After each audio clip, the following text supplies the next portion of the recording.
சிவாய நம. திருச்சிற்றம்பலம். நாம் பார்க்க இருப்பது திருவிடைமருதூர் மகாலிங்கேஸ்வரர் சுவாமி கோயில் தலபுராணம் பகுதி 2. இந்த இரண்டாவது பகுதியில் வரகுண பாண்டியர் வழிபட்டு அருள் பெற்றது மற்றும் அம்சத்துவசன் பேறு பெற்றது, வீரசேனன் பேறு பெற்றது, சித்திரகீர்த்தி பாண்டியன் மகப்பேறு பெற்றது மற்றும் பிரதிக்ஷண மகிமை.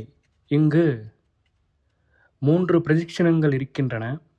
அவை வலம் சுற்றுவதால் என்னென்ன அருள் பெறலாம் என்று விரிவாக காணலாம். சிவாய நம. திருச்சிற்றம்பலம். வரகுண பாண்டியர் வழிபட்டது. பாண்டி நாட்டிலே மதுராபுரியில் வைதீக நெறியும் சைவ நெறியும் தழைத்தோங்க அரசு இயற்றிய வரகுண பாண்டியர் ஒரு நாள் காட்டுக்கு சென்று வேட்டையாடி விரைந்து திரும்பி வருகையில் சூரியஸ்தமனம் ஆயிற்று. அப்போது வழியில் அயர்ந்து கிடந்த ஒரு பிராமணன் அவர் ஏறிய குதிரையினால் மிதிக்கப்பட்டு இறந்தான். அரசர் அதனை அறியாமல் தம் நகரத்தை அடைந்தார். பிரம்மஹத்தி அவரை பற்றி மிகவும் வருத்தியது. அதனால் அவர் மனம் நொந்து பல தான தர்மங்களை செய்து வந்தார். ஒன்றினாலும் அது தீரவே இல்லை. பின்பு தமது குல தெய்வமாகிய சோமசுந்தர கடவுளை பிரார்த்தித்து வந்தார். ஒரு நாள் சிவபெருமானுடைய திருவருளினாலே, வரகுணா, இன்னும் சில நாளில் நீ மத்தியார்ஜுனம் அடைவை. அப்போது இது தீரும், கவலைப்பட வேண்டாம் என்று ஆகாயத்தில் ஓர் அசரீரி உண்டாயிற்று. மன்னர் அது கேட்டு பெருமகிழ்ச்சி அடைந்தார். சில நாட்களுக்கு பின் சோழராஜன் யுத்தம் செய்வதற்கு வர அரசர் அவனோடு யுத்தம் செய்து அவனை துரத்தி கொண்டே வந்து இந்த திருவிடைமருதூர் ஸ்தலத்தை அடைந்தார். அடைந்த தினம் குரு புஷ்யமாதலால் மிகவும் மகிழ்வுற்று விதிப்படி புஷ்ய தீர்த்தத்தில் ஸ்நானம் பண்ணி அளவிடாத தானங்களை அந்தணர்களுக்கு அளித்தார். பின்பு காருண்யா அமிர்தத்திலும் நீராடி திருக்கோயிலுக்குள்ளே செல்கையில் அந்த பிரம்மஹத்தி பயந்து நடுநடுங்கி வெளியே நின்று விட்டது. அரசர் மகிழ்ந்து விதிப்படி சுவாமியையும் அம்பிகையையும் தரிசித்து இந்த ஸ்தலத்திலே என்றும் வசித்தல் வேண்டும் என்ற குறிப்பு உடையவராகி சிவபெருமான் கட்டளைப்படி மேலை வாயில் வழியே சென்று திருவீதியில் ஒரு பக்கத்தில் ஒரு மாளிகை கட்டிவித்து காலந்தோறும் சென்று சுவாமி தரிசனத்தோடு 100 அஸ்வமேத பிரதிட்சணமும் செய்து கொண்டு அந்த மாளிகையில் தங்கி அரசு ஏற்றுவாராயினர். பின்பு மேலை கோபுரத்தை தம் பெயரால் கட்டிவித்து திருக்கோயிலுக்கு வடக்கே சோமசுந்தர கடவுளுக்கு ஓர் ஆலயம் ஏற்றுவித்து இன்னும் பற்பல பணிகள் செய்து வந்தார். இப்படி இருக்க ஒரு தினம் நமஸ்காரம் செய்யும்போது மருதவாணர், வரகுணா, கைலையங்கிரியின் கொடுமுடியை ஒப்ப ஒரு மதில் கட்டிவித்து அதனை வலம் செய்க. அதை செய்யும் ஒவ்வொரு பிரதிட்சணமும் 1000 பிரதிட்சணத்துக்கு ஒப்பாகும். நமக்கு மிக உவப்பாம் என்று அருள, அதைக் கேட்ட அரசர் அவ்வாறே புரிவித்து வலம் வருவாராயினர். பின் ஒரு நாள் கொடிய கள்வன் ஒருவனை சிரச்சேதம் செய்தற் பொருட்டு காவலாளிகள் இறுக கட்டிக்கொண்டு செல்லுகையில் அவன் நெற்றியில் திருநீறு விளங்குவதைக் கண்டு கட்டை அவிழ்த்து அவனுக்கு வேண்டும் பொருளை அளித்து நன்மொழிகளைக் கூறி விடுதலை செய்தார். வேறொரு நாள் இரவிலே நரிகள் ஊளையிடுதலை கேட்டு இவை ஆளவாயானை கூப்பிடுகின்றன என்று மனம் உருகி பிடித்து வருவித்து நல்ல வஸ்திரங்களால் அவற்றை போர்த்து விடுத்தனர். மற்றொரு நாள் ஒரு தடாகத்தில் தவளைகள் சப்தித்தலை கேட்டு இவை ஹரஹர ஹரஹர ஹரஹர என்று சப்திக்கின்றன என்று கருதி இரத்தினங்களையும் பொன்களையும் அந்த தடாகத்தில் வாரி இறைத்தனர். ஒரு நாள் திருமஞ்சன தைலத்துக்காக உலர்த்திய எள்ளை கோயில் வேலைக்காரன் ஒருவன் எடுத்து உண்பதைக் கண்டு, நீ இதை உண்ணலாமோ என்று வரகுணபாண்டியன் கேட்டார். அவன் எள் உண்ட கடனை தீர்க்க வேண்டும் என்னும் பழமொழிப்படி மருதவாணர்க்கு மறுபிறப்பிலும் அடிமையாய் வருதற் பொருட்டு உண்கின்றேன், மருதவாணர்க்கு மறுபிறப்பிலும் அடிமையாய் வருதற் பொருட்டு உண்கின்றேன் என்று கூற, அப்படியாயின் எனக்கும் இதில் சிறிது கொடு என்று வரகுணபாண்டியன் கேட்டு அவன் எச்சில் எள்ளை வாங்கி உண்டனர்.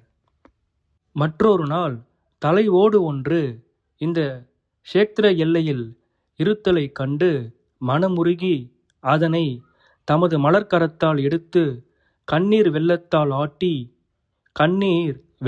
ஆட்டி உம்மைப் போல் அடியேனும் இந்த ஸ்தலத்து எல்லையில் என் தலை கிடக்க பெறுவேனோ என்று வரகுணபாண்டியர் மனம் உருகினார். பின் ஒரு நாள் திருக்கோயிலின் முன்னே நாய் மலம் கிடத்தலைக் கண்டு, இதை எவன் எடுக்கின்றானோ என் தேசத்தில் 1/4 பங்கு கொடுப்பேன் என்று எண்ணி முதல் பிரதிச்சனம் அஃது எடுக்கப்படாமையால் 1/2 பங்கு கொடுப்பேன் என்றும் 2ஆம் பிரதிச்சனமும் உள்ளாக எடுத்துவிட்டால் 1/2 பங்கு கொடுப்பேன் என்றும் 2ஆம் பிரதிச்சனமும் செய்தார். அப்போதும் அந்த மலத்தை யாரும் எடுக்கவில்லை. 3ஆம் பிரதிச்சனம் முடிவதற்குள் யாராவது அந்த மலத்தை எடுத்தால் என் நாட்டில் 3/4 பங்கு கொடுப்பேன் என்றும் அப்போதும் யாரும் எடுக்கவில்லை. 4ஆம் பிரதிச்சனம் முடிவதற்குள் யாராவது இந்த மலத்தை எடுத்தால் நான் என் முழு நாட்டையும் கொடுத்து விடுகிறேன் என்று சபதம் செய்து 4ஆம் பிரதிச்சனம் செய்கின்றார். ஆனாலும் அப்போதும் அதை யாரும் எடுக்கவில்லை. அது கண்ட அரசர், என் தேசம் எனக்கே உரியது என்று சொல்லி அதை தமது திருக்கரத்தினால் எடுத்து புறத்தே எறிந்தார். சிவசிவா.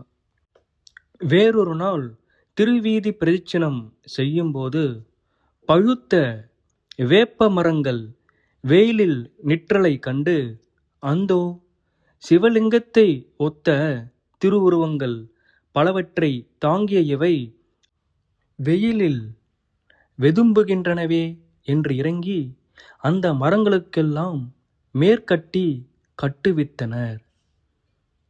பின்னர் ஒரு நாள் தாம் விவாகம் செய்து கொண்ட சோழராஜன் புத்திரியை இரவில் அந்தப்புரத்தில் கண்டு, இவள் எம் பெருமானுக்கே உரியவள் என்று நினைத்து உடனே ஒருவரும் அறியா வண்ணம் அவளை அழைத்து கொண்டு ஆலயத்தை அடைந்து திருமுன் நின்று, மருதவானா, மகாலிங்கா, பரமேஸ்வரா, இந்த பெண்ணை அங்கீகரித்து அருள்க என்று பிரார்த்தித்து கதவை தட்டி அழைக்கவே சிவபெருமான் கதவை திறந்து வரகுணா வருக என்று அழைத்தார். அப்போது பாண்டியர், சுவாமி, இப்பெண்மணியை அங்கீகரித்து அருள்க என்று பிரார்த்திக்க, எம்பெருமான் வலது கை மாத்திரம் வெளியே தெரிய அந்த பெண்ணை ஜோதியில் ஐக்கியப்படுத்தினார். அரசர் அது கண்டு, இந்த கை மாத்திரம் எளியேனால் தீண்டப்பட்டது என்றோ நீக்கி அருளினீர் என்று மனம் தளரவே, சிவபெருமான், உனது அன்பை உலகத்தார் அறியும்படி இக்கையை நாளை அங்கீகரிப்போம் என்று கட்டளையிடுதலும், அரசர் மகிழ்ந்து வெளியே வந்தார். திறக்கப்பட்ட கதவுகள் முன்போலவே மூடப்பட்டன. அரசரையும் தேவியையும் மனையிலுள்ளோர் தேடி பின்பு அரசரை மட்டும் கண்டு, தேவியர் எங்கே என்று வினவ, அவர் மகாலிங்க மூர்த்தியினிடத்தில் இருக்கின்றார் என்றார். அவர்கள் ஆச்சரியமடைந்து பூஜிப்பவர்களோடு உள்ளே புகுந்து மகாலிங்க பெருமான் முடிமீது கை விலங்குதலை கண்டார்கள். சிவபெருமான் உடனே அந்த கையை உள்ளே வாங்கி அருளினார். அது கண்ட அரசர் பெருமகிழ்ச்சி அடைய, மற்றவர்கள் அச்சமும் அதிசயமும் அடைந்தார்கள். தேவர்கள் புஷ்பமாரி செய்தார்கள். இவ்வாறு வரகுணப்பாண்டியர் பல நாள் இந்த நகரில் வசித்து மருதவாணர் கட்டளையின்படி தமது மதுராபுரியை அடைந்து, சோமசுந்தரமூர்த்தி சிவலோகம் காட்டியருள அதை தரிசித்து பல நாள் அரசாட்சி செய்து சிவபதம் அடைந்தார். சிவாய நம. திருச்சிற்றம்பலம். அடுத்ததாக நாம் பார்க்க இருப்பது அம்சத்வசன் பேறு பெற்றது. சோழ நாட்டில் உறையூரிலே நற்குணர் செய்கை இயல்பாகவே அமைந்து அரசாண்ட அம்சத்வசன் சோழன் என்னும் ஒருவன் இருந்தான். அவன் கங்கா ஸ்நானம் பண்ணும் விருப்பம் கொண்டான். தான் சென்று படிந்து வரக்கூடாமையை நினைந்து வருந்தி தனக்கு மித்திரனாகிய பிராமணன் ஒருவனை அழைத்து, நீர் என் பொருட்டு சென்று கங்கா ஸ்நானம் பண்ணி அந்த பலனை எனக்கு தருக என்று பிரார்த்தித்தான். அதற்கு அந்த பிராமணன், என் மனைவி இளையாள் ஆதலாலும் வேறு துணை இல்லாமையாலும் நான் செல்வதற்கு இயலாது என்றான். அரசன், உமது மனைவியை நான் பாதுகாப்பேன், நீர் கவலை அடைய வேண்டாம் என்று உறுதியளித்து போக செய்து தான் சொன்னபடியே அவன் மனைவியை பாதுகாத்து வந்தனன். காசிக்கு சென்ற அந்தணன் கங்கா ஸ்நானம் செய்து காவடி தாங்கி உறையூரை அடைந்து மறுநாள் காலையில் அரசனை காணலாம் என்று எண்ணி அன்று இரவில் தன் மனைக்கு சென்று காசிக்கு போய் வந்த வரலாறுகளை மனைவிக்கு கூறிக்கொண்டிருந்தான்.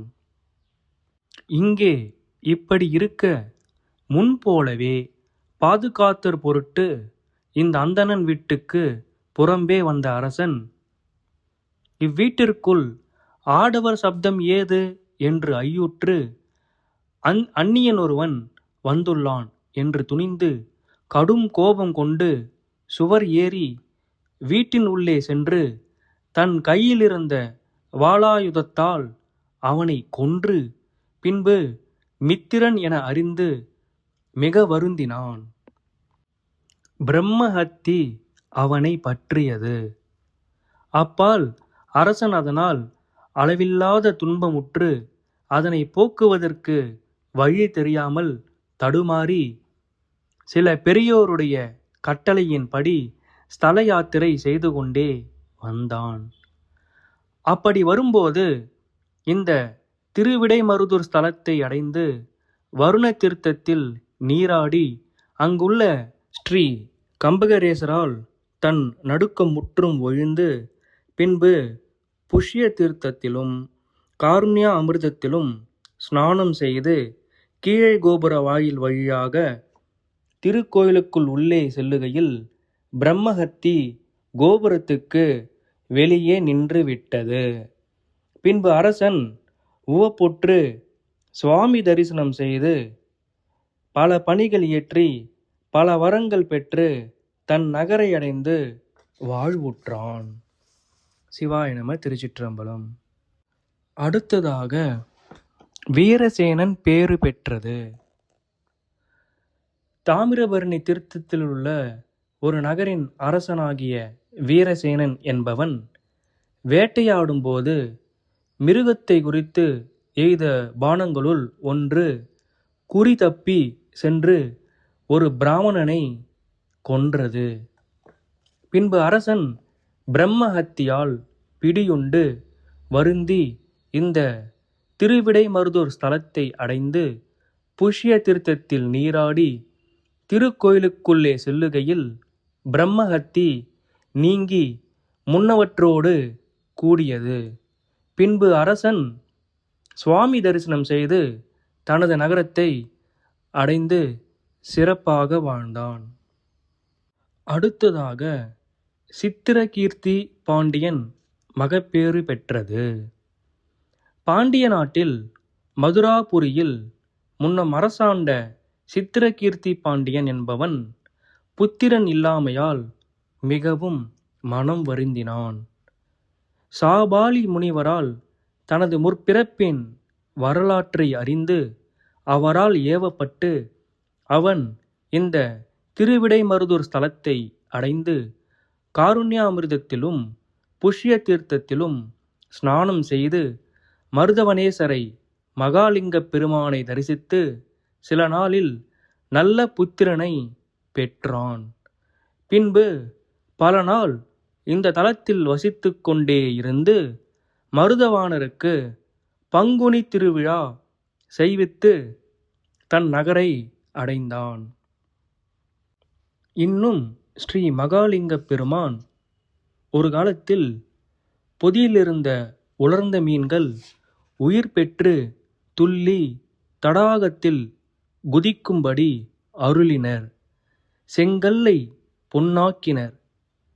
தனக்கு புத்திரன் இல்லாமையால் பொற்பதுமை ஒன்று செய்வித்து அதனை புத்திரனாக பாவித்து கொண்டிருந்த ஒரு சோழ மகாராஜன் பிரார்த்திக்க அந்த பிரதிமைக்கு உயிர் அளித்து உயிர் பெற்ற அந்த பொன்னுருவ சோழனுக்கு உடனே முக்தியளித்து அந்த சோழனுக்கு மகப்பேறு அளித்தார். ஒரு சிவயோகியினுடைய ஆகாரசேஷம் புசித்து வந்த நாயொன்றை பூர்வ ஞானத்தோடு அரச கன்னிகையாக பிறக்கும்படி செய்து முக்தியளித்தார். தம் குரு மரண காலத்தில் தரையில் எழுதிய மகா வாக்கியத்தை ஒரு கழைக்கூர்த்த பெண் ஓலையில் எழுதி காதில் போட்டுக்கொள்ள அதனை பெறுதற் பொருட்டு அவளுக்கு பல நாள் அடிமை வேலை செய்து அதனை பெற்ற திரியம்பகர் என்னும் ஒரு வேதியர் பெருமான் இந்த புஷ்ய தீர்த்தத்தில் நீராடத் தொடங்கிய போது வேதியர்கள், சுவாமி, இவர் தைப்பூசம் ஆடல் தகுமோ என்று வினவ, திரியம்பகன் தைப்பூசம் ஆடல் தகும் தகும் தகும் என்று 3 முறை மொழிந்தனர். மருதவாணரது திருவிளையாடல்கள் இன்னும் பல உள்ளன. சிவாய நம. திருச்சிற்றம்பலம். அடுத்ததாக இந்த கோயிலில் உள்ள 3 பிரகாரங்களை நாம் விரிவாக காணலாம். அதில் முதலாவது அஸ்வமேத பிரதிக்ஷணம், இரண்டாவது கொடுமுடி பிரகாரம், மூன்றாவது பிரணவ பிரகாரம்.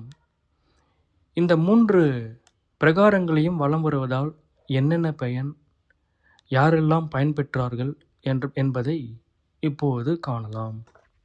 இதில் முதலாவதாக அஸ்வமேத பிரதிக்ஷணம். இது திருக்கோயிலினது வெளிமதிலின் உள்ளதாக வலம் வருதலாம். இதன் மகிமைகளை நாம் பார்க்கலாம். இந்த அஸ்வமேத பிரதிக்ஷணத்தை வலம் வருபவர்கள் பின்வரும் நன்மைகளை பெறுவார்கள். அவர்கள் மனதால் எண்ணி பார்க்க முடியாத அளவுக்கு உயர்ந்த செல்வங்களை அடைவர். நல்ல புத்தி கூர்மையும் மதி நுட்பமும் வாய்ந்த சந்தான பாக்கியம் பெறுவர். தங்களை எதிர்க்கும் வலிமையான பகைவர்களை மிக எளிதாக வெல்லும் ஆற்றல் கிட்டும். மனிதர்களை வாட்டும் கொடிய நோய்கள் மற்றும் உடற்பிணிகள் நீங்கி நீண்ட ஆயுள் பெறுவர். இந்த உலகமே போற்றி புகழும்படி வாழ்வதோடு மன்மதனை போன்ற பேரழகும் நல்ல குணமும் அடைவர். சுருக்கமாக, இந்த அஸ்வமேத பிரதிக்ஷணத்தை வலம் வருபவர்கள் அஸ்வமேத யாகம் செய்ததனால் கிடைக்கக்கூடிய உன்னதமான புண்ணிய பலன்களை அனைத்தையும் பெறுவர். மேலும் சுறாமீன்கள் வாழ்கின்ற அலைகளை உடைய கடலால் சூழப்பட்ட இந்த ஒட்டுமொத்த பூமியையும் ஒருவன் காலால் நடந்து வலம் வந்தால் என்னென்ன புண்ணிய பலன்கள் கிடைக்குமோ அத்தனை பலன்களையும் இந்த கோயிலை வலம் வருவதால் மட்டுமே பெற முடியும். உலகத்தாரால் புகழப்படும் விநாயகப் பெருமான், கையில் வேலேந்திய முருகப்பெருமான், வேதங்கள் மற்றும் பிரம்மன் ஆகியோரின் முதன்மையான அருளையும் அனுமதியையும் பெற்று மிக்க அன்போடும் பக்தியோடும் இந்த அஸ்வமேத பிரகாரத்தை வலம் வர வேண்டும். அப்படி செய்வதால் ஒருவன் தன் அறியாமல் அல்லது முற்பிறவியில் செய்த கொடிய கொலை குற்றம் முதலான கொடிய பாவங்கள், மகா பாதகங்கள், தீவினைகள் மற்றும் உலகத்தாரால் இகழப்படக்கூடிய பாவங்கள் யாவும் நெருப்பில் இட்ட தூசு போல முற்றிலும் வெந்து சாம்பலாகி உடலை விட்டு நீங்கும். மேலும் இந்த அஸ்வமேத பிரதிக்ஷணத்தை எத்தனை நாட்கள் செய்ய வேண்டும் என்று ஒரு பாடல் விளக்குகின்றது. குறிப்பாக ஒரு மண்டலம் 48 நாட்கள் அல்லது அரை மண்டலம் 24 நாட்கள் அல்லது ஒரு மண்டலத்தில் 20 மேல் 6 நாட்கள் சேர்ந்த தொகை, அதாவது 26 நாட்கள் என்ற கணக்கிலோ அல்லது 3 நாட்கள், 2 நாட்கள், 1 நாள் என்றோ தங்கள் ஆயுள் மற்றும் உடல் வலிமைக்கு ஏற்ப கருதி கணக்கிட்டு தவறாமல் வலம் வர வேண்டும். அப்படி வலம் வரும்போது வறுமையால் வாடும் ஏழைகளுக்கு தங்களால் இயன்ற தான தர்மங்களை செய்து பசிப்பிணியை போக்கி வலம் வருவது மிகச்சிறந்த பலனை தரும். 2 கைகளையும் தாமரை மலரைப் போல குவித்து கைகூப்பி வணங்கி தூய்மையான ஒருமுகப்பட்ட மனத்தோடு இறைவனை தியானிக்க வேண்டும். கருணை நிறைந்த இறைவனின் திருமுக மலரை கண்டு உருகி மெய்யன்போடு ஒரு முறை வலம் வருபவர்களுக்கு பிறவி வினைகள் அனைத்தும் தீரும். அவர்கள் தங்கள் மனதிற்குள் நினைத்த நற்காரியங்கள், கோரிக்கைகள் அனைத்தும் எவ்வித தடையுமின்றி உடனடியாக நிறைவேறும். இத்தகைய உன்னதமான பெருமை மிக்க பலன்களை தரக்கூடிய இந்த அஸ்வமேத பிரதிக்ஷணத்தை மகிழ்ச்சியோடு முறைப்படி செய்பவர்கள் அடையும் பேரானந்த பலனை இந்த உலகத்தில் முழுமையாக அளவிட்டு கூற வல்லவர்கள் யார் இருக்கிறார்கள்? இந்த பாடல்கள், இப்போது சொன்ன கருத்துகள் மகா வித்வான் தமிழ் அறிஞரான மீனாட்சி சுந்தரம் பிள்ளை அவர்கள் எழுதிய பாடல்களிலிருந்து சிறு குறிப்பை எடுத்து சொன்னோம். இந்த அஸ்வமேத பிரதிக்ஷணம் செய்து பேறு பெற்றோர் உள்ள சிலர் சரித்திரம் வருமாறு. முதலாவது, சூரிய குலத்து அரசனாகிய யுவனாஸ்வரன் மகப்பேறு கருதி தனது குருவாகிய வசிஷ்ட முனிவரோடு இந்த தலத்தை அடைந்து புத்திர காமேஷ்டி யாகம் செய்து தன் மனைவிக்கு கர்ப்பம் உண்டாதற் பொருட்டு அம்முனிவர் மந்திரித்து வைத்த தீர்த்தத்தை தாக மிகுதியால் அறியாமல் குடித்து கர்ப்பமடைந்து கர்ப்ப சிசு வயிற்றை கிழித்து கொண்டு வெளிப்பட்டமையால் மூர்ச்சையடைந்து விழுந்து ஆயுள் வேதியர்கள் கிழித்த அவ்வயிற்றை பொருத்தி தைத்து பல மருந்துகளை கொடுக்க மூர்ச்சை தெளிந்து அந்த வயிற்றுப்புண் ஒன்றாலும் தீராமையால் இந்த அஸ்வமேத பிரதட்சிணம் செய்து புண் ஆறப்பெற்று பின்பு வசிஷ்ட முனிவரோடும் குழந்தையோடும் மற்றவர்களோடும் தனது நகரத்தை அடைந்து இன்புற்றிருந்தான். இரண்டாவது, மேற்கூறிய யுவனாஸ்வரனுடைய வயிற்றை கிழித்து வெளிப்பட்ட மாந்தாதா தனக்கு திரை கொடாத கலிங்க தேசத்தினோடு போர் செய்து புறங்கொடுத்து ஓடிய அந்த அரசனை கொன்று பழி அடைந்து சோர்வுற்று வசிஷ்ட முனிவரால் அறிவுறுத்தப்பட்டு இந்த பிரதிக்ஷணம் செய்து மருதவானர்க்கு வசந்த மகோத்சவ திருக்கல்யாணம் புரிவித்து விளைநில முதலியவற்றை ஈந்து சிவபெருமான் ஆகாசவாணியால் அரசனே, உனது பாவம் நீங்கியது, நீ நகரத்தை அடைந்து அரசு புரிக, பின்பு நமது உலகு அடைக என்று கூறி அருளக் கேட்டு தனது நகரை அடைந்து பல நாள் அரசாண்டு சிவபெருமான் அருளால் சிவலோகம் அடைந்து பேரின்பம் உற்றான்.